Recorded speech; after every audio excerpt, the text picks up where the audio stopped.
Your heart pumps like an engine. Every cell of your body is alive and alert. Your hair flies wildly in the salty sea wind. The limousine's tail lights glow red like demon eyes growing smaller as they drive away. Three of Swords. Wow. We are staking a vampire.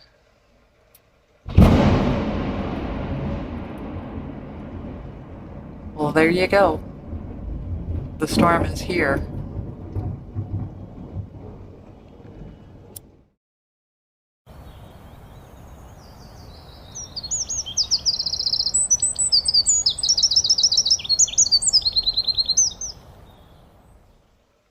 Hi. So, I wasn't going to film tonight. However, we're having our first spring thunderstorm, and I knew that I had ordered a deck that would be really appropriate to open during a thunderstorm, and just for my own joy. This arrived days ago, and I haven't opened it because I wanted to share in a video. So this will be a hands only video, but I'm Ren Amory, and yeah, I got a deck, and it's a deck in honor of a friend of mine. So let's get into it.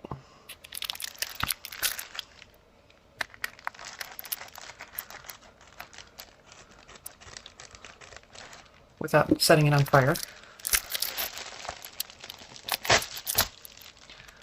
There. Oh, I forgot. I forgot my incense.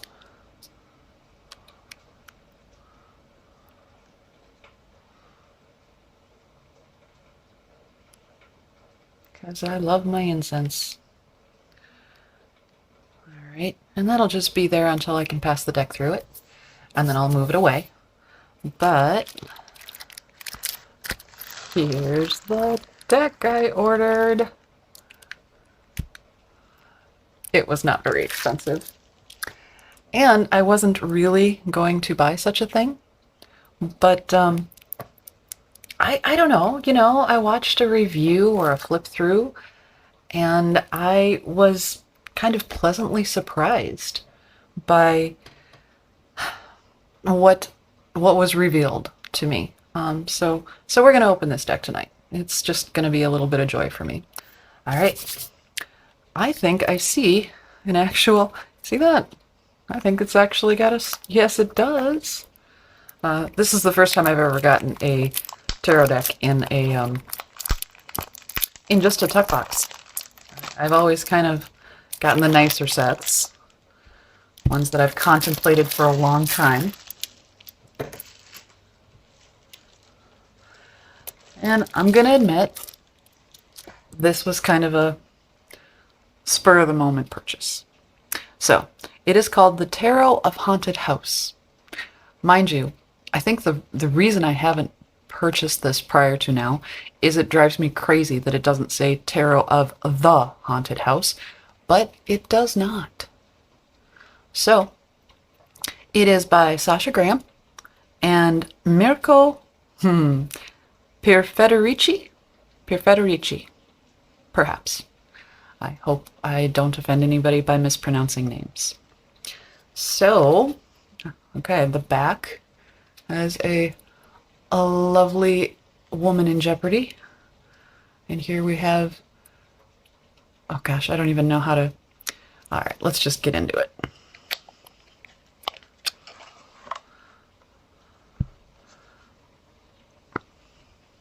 All right, same deal here. We have a working and apparent tear strip. I purchased this deck for a friend that I met when I was 14 years old. I lost him in 2023, a few months after I lost my husband, and that was rough. In particular because when I was 14 and 15 and 16, that was back in the days when we didn't have cell phones. I mean, a few people had cell phones, but certainly teenagers did not. And we would have to talk to our friends via a landline. And we had to compete for the use of that landline with anybody else that we lived with. And so, for multiple reasons, one being that we were teenagers and one being that our parents would go to bed at, a semi-reasonable time, we used to spend a lot of time on the phone very late at night. And I had girlfriends, but I also had these other two friends. And I remember one particular summer, I spent a lot of time talking to them. Many years later, I married one of them, and the other one was a dear friend. This is for the dear friend. A lot of what we talked about on those late nights was Hammer House of Horror. These were movies that were playing on, in syndication or on the, gosh, I feel so old because this is back in the time when we literally had 4, maybe 5 channels. And on Fox 29, the alternative channel, the exciting channel that played a lot of syndicated shows, they would show late at night Hammer House of Horror films. And my friend and I would watch the movies together while we were on the phone.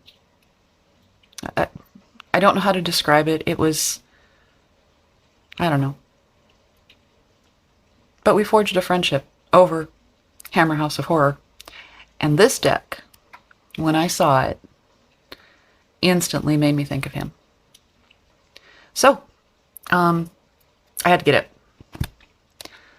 Now, I already mentioned that the name annoys me a little bit, and I'm generally not a fan of little white books. But a reviewer that I saw pointed out that this is better than you think it is. Here. Tarot is a book, first and foremost. It changes with every shuffle. I love that. I think that's incredibly apt. I may have thought that without having put it into words. And quite honestly, those are pretty elegant, succinct words. Tarot is a book, first and foremost. It changes with every shuffle. So, hearing someone else read that as they were introducing the deck made me think I want to spend a little bit more time with the book. And I'm going to do that right now, and then I'm going to come back. I won't make you watch me read. Yes, this is more fun than I expected it to be. First, we start off, notice that they have fixed the title inside the book. In the box, it is Tarot of Haunted House, but here it says the Haunted House Tarot. So, I don't know, that just pleases me. Then it says, to enter the deck, you may read these words aloud. And then there's a couple of pages of a setting, a story, to help you kind of see the deck as a story, as the story of a haunted house. And tonight seems like a good night to read these words aloud. Your heart pumps like an engine. Every cell of your body is alive and alert. Your hair flies wildly in the salty sea wind. The limousine's tail lights glow red like demon eyes growing smaller as they drive away, leaving the blackness to envelop you like a cloak. You look toward the hulking mansion. The windows reflect consciousness as if the inner sanctum of the house is humming with sentient power. You smile, daring the house to make the first move. That's pretty good. And I also read some of the meanings here. And when we actually look at the cards, I'll read just a couple of them to you because, again, a little bit better than I expected them to be. But we should get to the cards, right? I'm sorry, I've probably been talking for way too long. So we have a cover card. And this is the back, which is kind of beautiful. And reversible.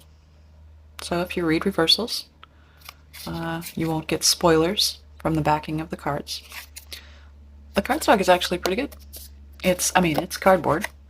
Um, got a little bit of a rough edge. The edges are just normal edging.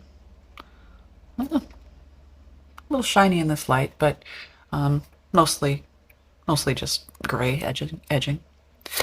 And then we start with a very simple card. We don't have titles. We don't have words. We simply have a number and the imagery itself. And here we have the Fool. And here's what the book says about the Fool, just to sort of set the tone. This apparently is Raven Wandsworth, the protagonist. Your journey has begun. The adventure starts, and what has started cannot be stopped. Innocence, beginning, potential, pilgrimage, open, madness.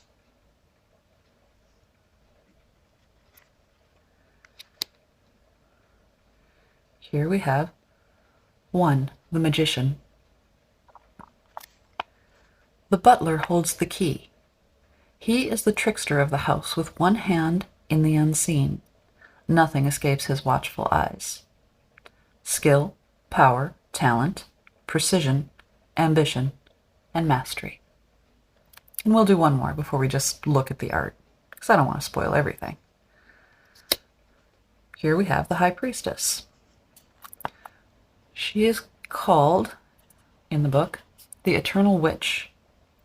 She is sequestered in the sacred space of the mansion's greenhouse and works in knowing silence. Inner self, knowledge, authenticity, mystery, faith, silence, wisdom, and intuition. I honestly can't wait to actually read all of them and spend time with them. But right now, let's just look at some cards.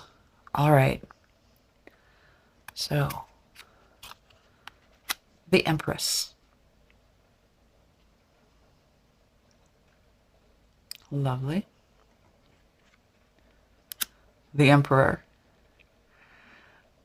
Weirdly, this may have been the card that made me decide I'm gonna buy this book, because I swear, though I cannot remember the name of the movie, or even if I'm remembering correctly, but this is so Hammer House of Horror. This is definitely a character in some movie I watched with my friend when I was 14 years old, late at night. The Hierophant. Well, we have a priest performing an exorcism, perhaps, or just warding off some sort of evil from the person in the bed. The Lovers. The Chariot. What else could it be, really?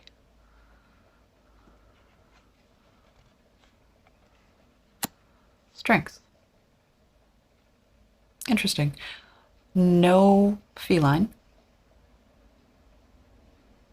I'm sure the book tells us the story of why she's strength. The Hermit. Again, we have a little figure back here watching.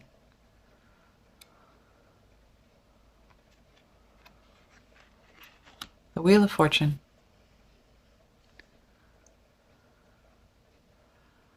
There's a fair bit to see in this particular image.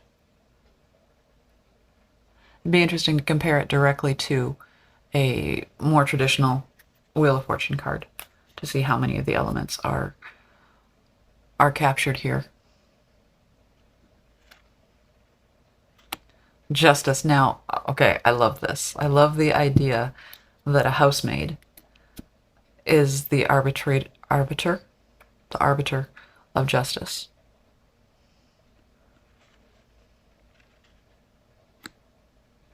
The Hanged Man.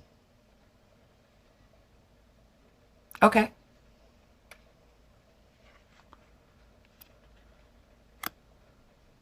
Death. Well, I must admit that most of the monsters in most of the Hammer House of Horror films, you're gonna get real tired of me saying that, were vampires. And she looks pretty vampire-ish. Temperance.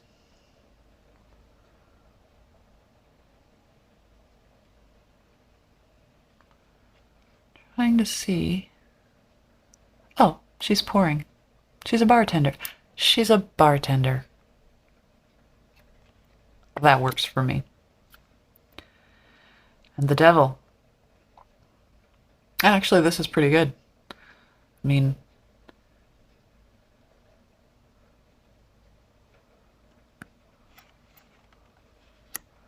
the Tower.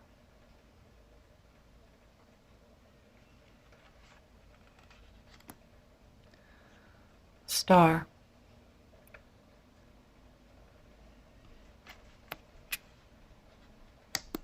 The moon. I just love how they're always wearing these amazing dresses. And the sun. Now see, I am really not a fan of the sun card in Rider-Waite-Smith decks, or any deck really, that shows me a baby on a horse. I don't know why, that imagery just doesn't work for me. This, I like this.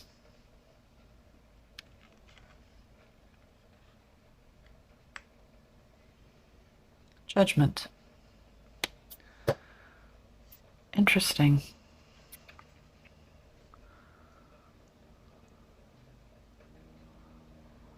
We have a whole lot of dead people judging our protagonist. And I wonder what the story is. I cannot wait to read this story of this young woman. I don't recognize her from any of the cards we've seen before, but I'm sure it's explained. There were some plot holes in the old films too. And here we have the world. And the world in this case is symbolized by our protagonist holding the key. And it does have some of a nod at least, to the Rider-Waite-Smith imagery. And a whole bunch of people in the background who appear to not be corpses. Okay, so that finishes our major arcana. So let's have a look at our minors. Again, no names. We have a symbol and we have a number. So here we have the Ace of Cups, and I actually quite like that. Cupped hands holding water. Two of Cups. I like this too. I found that in decks where the Two of Cups absolutely insists that it's a card of romance, of sexual attraction, I find that to be a limiting idea. And though, I mean, these young, beautiful, attractive people could very well be attracted to each other, they could also be having an interesting conversation. They could also be friends. Close friends.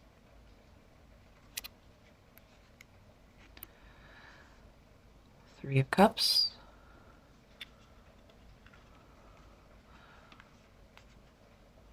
That's interesting.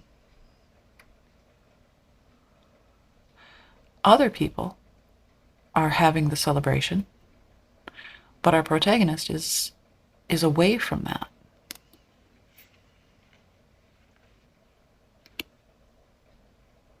That's new.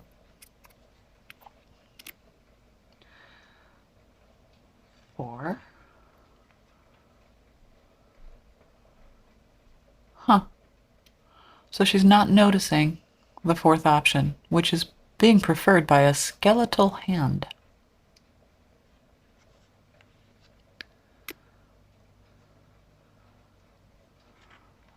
Five. Generally speaking, three of these would be overturned or broken, but here they're all intact. Six. The card of innocence and childhood and memories and family. And I wonder if it's a child who actually exists within this story, or if it's a memory of herself as a child.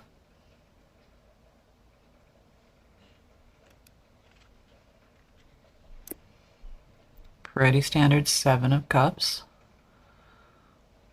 All of those options.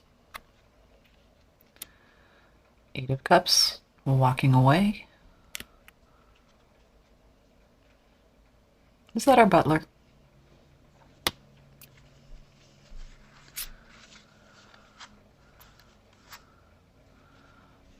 I think it might be. Yeah, that's our butler.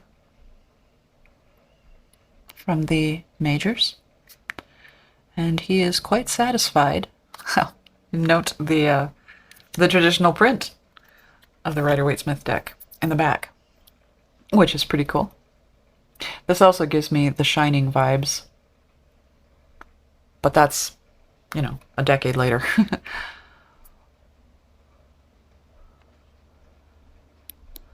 And the 10 of Cups. All right.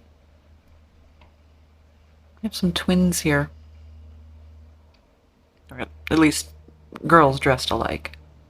So this would normally be the page. Oh yes, I do remember this. In the video that I watched, she looked through the book and discovered that we have a slight variation on the court.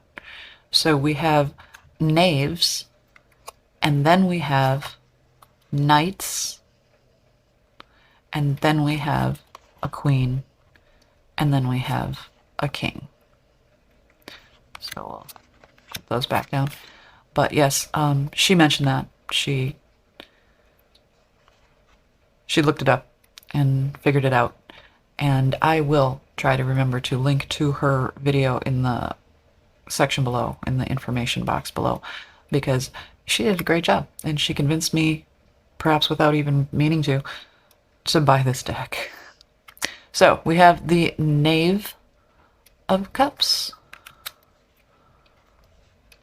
The Knight of Cups. Yes, it's a horse. You see? How well does that focus? Tilt it a little so you can kind of see the little horse head. Okay, sorry. Our queen with her crown, and the king with his crown. Interesting that we have the cups are all angels. I wonder if all of our court cards are going to be angels, and I wonder why there are angels.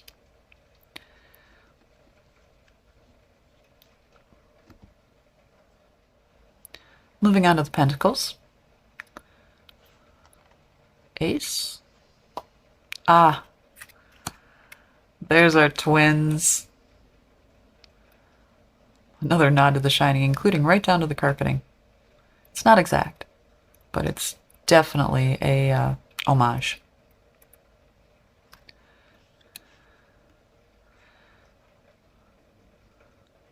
Three of Pentacles. This tends to be about cooperation, working together, achievement. I think perhaps she is bound, and perhaps these people are going to free her. Well, that's a creepy little guy. Four of Pentacles. And he reminds me of the 90s movie Trick or Treat. Though again, not exact. Oh, okay. Was not expecting giant crabs. Okay. But we do have the stained glass window. So I don't really understand the giant crab references or reference, but it is still the Five of Pentacles. Six of Pentacles, we have some rats. Ooh, we have a lot of rats down here. And she seems pretty comfortable with them, which is kind of cool, actually. I doubt I would be so comfortable. I don't know if I would be a very good horror movie heroine. All right. We have the Seven of Pentacles.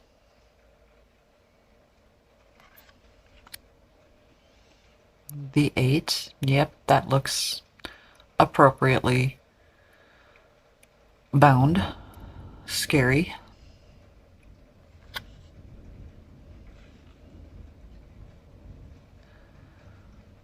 9. One of my favorite cards in all decks. I love this. I want this. I want to live the 9 of Pentacles. A woman of power and skill and talent in a garden of her own making. It's always a lovely image. I'm not sure I've ever seen a 9 of Pentacles I didn't like. And here we have another original image and the house itself in the back. There's a lot of shining in this deck. The creator is definitely pulling in some other horror tropes, some more recent horror tropes as well, I think. I personally think. Then we have our knave. Well, that's just lovely. A little bit of Beauty and the Beast going on. Not horror at all. And our knight, well, he is an attractive young man.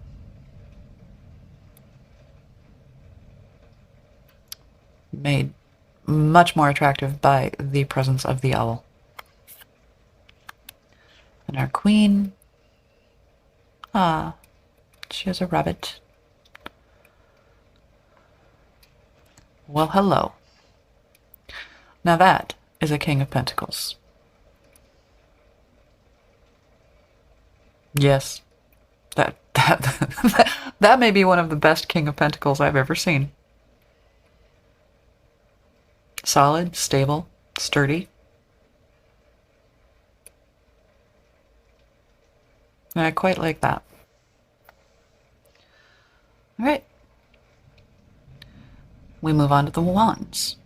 Now, when I first saw this little image down here, I thought maybe it was more like a scepter. So I did check the book before I pressed the continue to record button.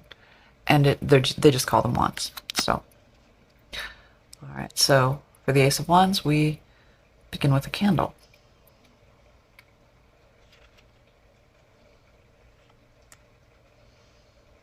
A Ouija board. That's actually quite good, really. We're even looking out onto the ocean and wondering about the future, seeking information. That's a pretty good interpretation. The 3.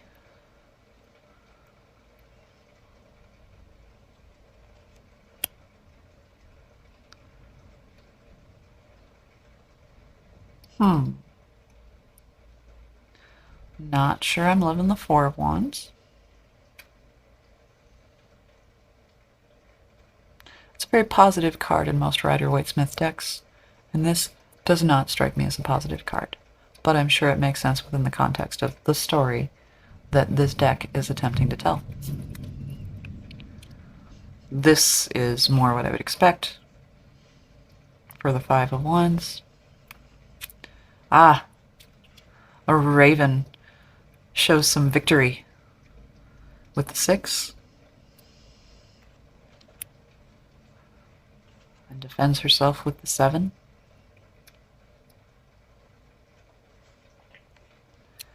The 8 of Wands is similar.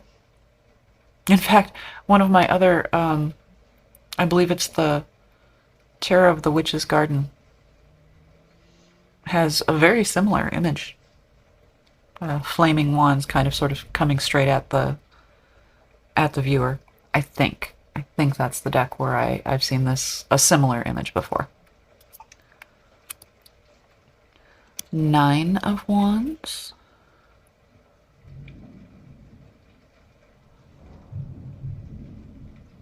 Did you hear the thunder?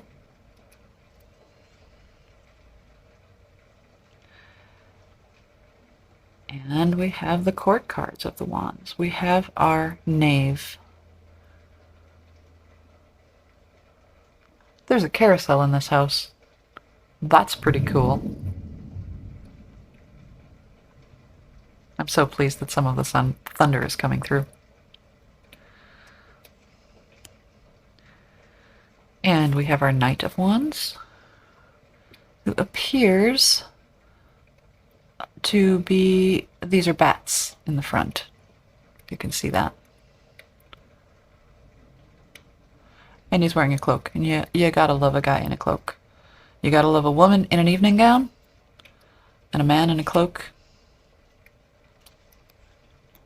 Speaking of a woman in an evening gown, our Queen of Wands is Miss Scarlet. Yes, there's a little bit of clue in this too. This very much brings me back to my youth. Not my childhood so much, but my early teen years. And here is our cover image. He is the King of Wands. And I think maybe this is Raven. But I guess I'll have to read the book to find out. Ooh, ouch. Okay.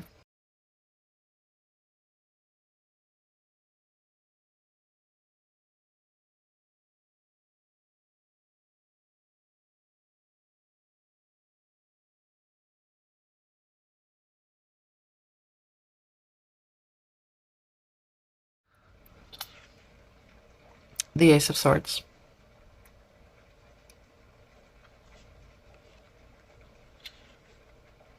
Two of Swords, very classic.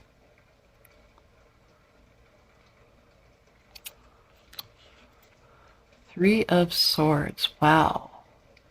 We are staking a vampire.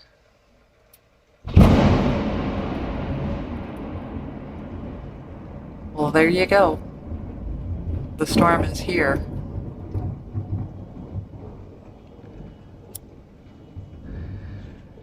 This is perhaps one of the least restful Four of Swords I've seen. Ah. Now, see, I love this. I love the color palette, which is a little bit different from a lot of the others, which are very blue. But aside from that, I guess I'm just sort of drawn to the house staff and what they're doing as all of this is going on. And I think this is a pretty good... This captures the Five of Swords in some ways better than some decks that I use regularly.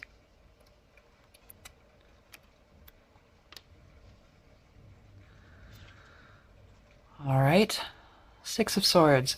That is a fraught moving on. That's a fraught leaving behind or continuing a journey or beginning a journey. But, you know, there's a lot going on in this story. So the urgency is up there. Seven. Ah. Okay.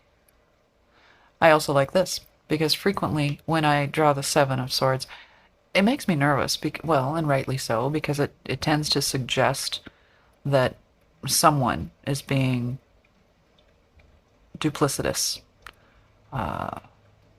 sneaky. And I like the fact that here it is the protagonist who's being sneaky, and we know that there are a great many dangers in this haunted house for her, and so I can cheer for her. And it reminds me that I, as a reader and as a querent, I can see myself either here or here, depending on the cards around it. But I've never really thought about this character being the querent. Now, that may be a flaw that this deck corrected, an important flaw. Ah, very standard, very classic. The card of one of my other best friends. Yeah, it's the Eight of Swords, folks. Again, very classic, almost identical to any Rider-Waite. R10. Similar. All right, they've been very faithful to these last few cards within the sword suit. I think it's interesting that the sun is coming up, though. This, I don't know. Maybe, I guess it could be sunset, but to me, this is sunrise. This looks like sunrise to me. So, whatever happened in the course of the night, the sun is rising, which is a good shade to have on the Ten of Swords card. And we finalize with the Court of the Swords. And I find this interesting because here we have dark angels. If you recall, in our cup suit, our angels were light angels. That's kind of beautiful. I cannot wait to read this story. But let's just finish this up, and then I can stop this recording before the power goes out, and perhaps read the story, read the deck by candlelight. I don't know. I'm probably being overly romantic. It's going to be fine. But here we have our Knave of Swords. I keep kind of want to turning it toward myself so I can see better, but I know I'm supposed to be showing you.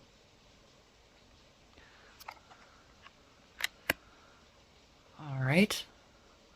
Our Knight with his raven or crows. Our Queen, wow. She's striking. I love that dress. See the brocade on that dress? And our final, our King of Swords.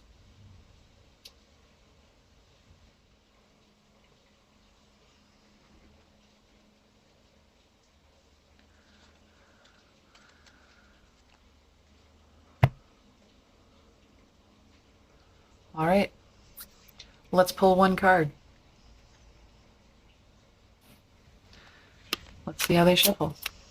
Oops, got to pull that one out. Glad it popped up to the top.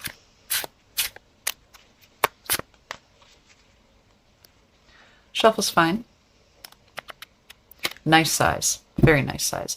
I like decks that are easy to handle, easy to shuffle.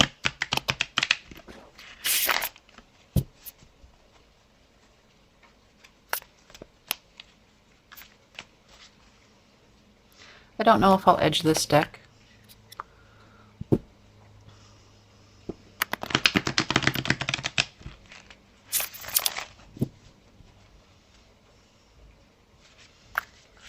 Let's see. I tend, if I'm going to use a deck a lot, I like to edge them because it gives me a little sort of meditative time to spend with the deck as I run a marker around every edge.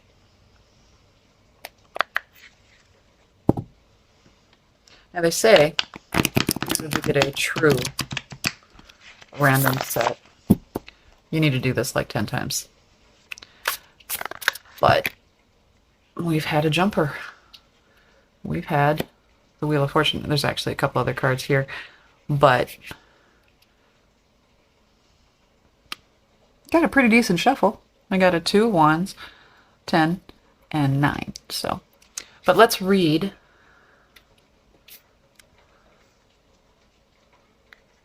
the Wheel of Fortune. Seems like a reasonable choice.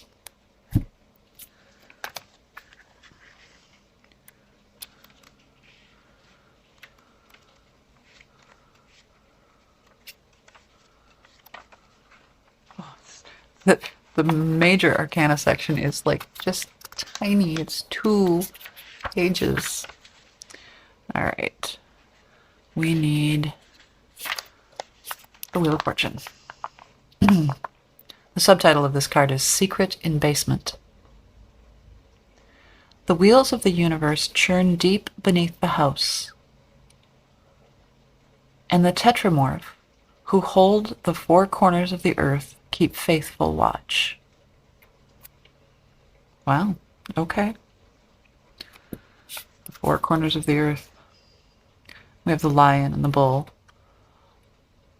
And a vulture.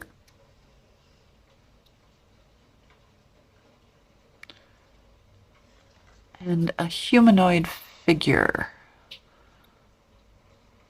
which is a little hard for me to identify as cherub or angel or...